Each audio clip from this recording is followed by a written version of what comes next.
Mates, good morning, mates. So, I am the first reporter, Sandra Chensi.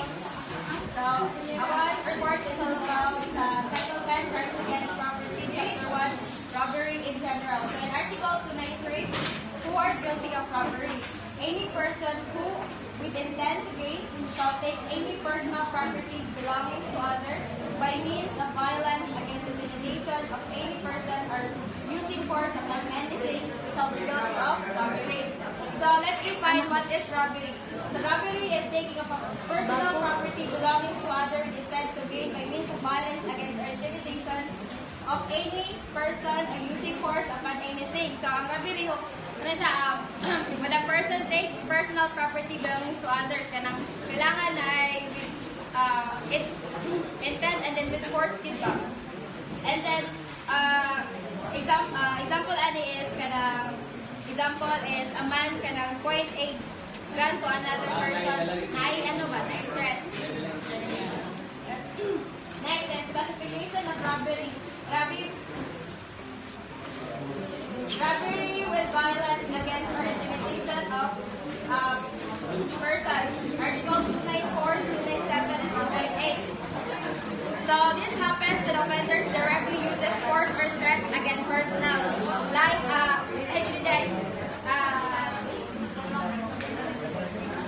using force and like punching, kicking, or stabbing or grabbing someone. So next is robbery by use of force upon things. This kind of robbery forced to use against kanang objective structures instead of directly against people. So nakalahiyan ni robbery with violence against is kanang physical with ba. And then robbery by use of force upon things kanang like muslot na yung PH and yung mga gamit ba like mga gawbaw, mga torso. So elements of robbery in general. First, let there be personal property. So dapat they must be a personal property. Property taking should be valuable like money, watch, jewelry, mga nga. Next is belongings to others. So dapat property should not belong to the offender. Next is that there is a lawful taking of that property. So the taking must already be illegal from the start. Next, the taking must be with intent to gain. This is intent to gain means offender expects something or some benefit like iyahang one is ibaligyan niya or using it personally. So last is that there is violence against the intimidation of any person or force upon anything. Mo na kayong ginihanga with kanang physical gid ba like kanabang mag-threat sila. And then kailangan kompleto ni 5 ka elements sa robbery kay kung kulang ang usa dili siya matawag ka. Aba po, yan na bang laptop? Ana ang laptop. So personal property, wala pang yung ganyan. Property taking must be personal property or real property is occupied. The real right is observed by means of violence against intimidation of person and the right of assertion. Wala pang ibalik na ako ganyan. Belonging to others. Article 293 uses phrase belonging to another, which means that property taking does not belong to the offender. So does the phrase belonging to another in relation to the property taking mean that naming of the owner is matter of certain description of the crime? So yes, the crime charges robbery with homicide in the view of capital punishment attached to the crime. But when the accused is prosecuted for robbery with intimidation or violence or resulting only physical injuries or robbery by use of force upon things, the name of the real owner is quintessential solo personal property taking that is belong to the owner. So next is take.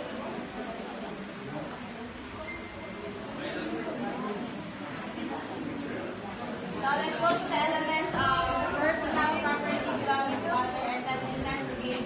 So it must concur. First is if the accused with the intent to gain took from another personal property which turned out to be his own property that belongs to another, he cannot be liable for robbery even taking it accused used against for intimidation of a person. Example is that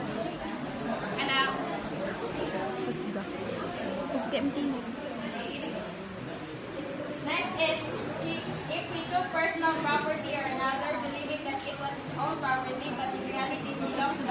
party. There being no intent to gain or to be held liable for robbery in an abuse of violence against intimidation, personal force, and anything.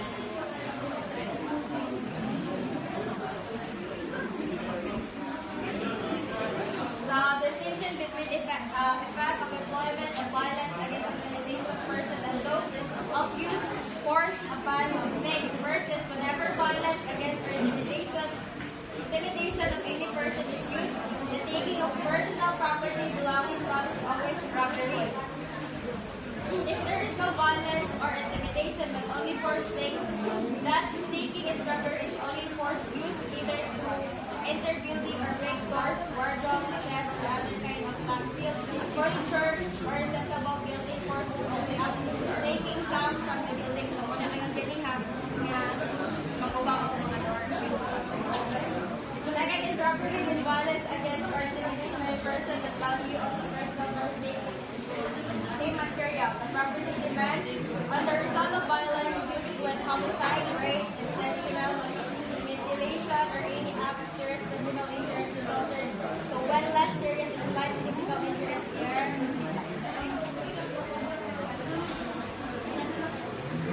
So, classification of robbery with both violence or intimidation and force upon things are present.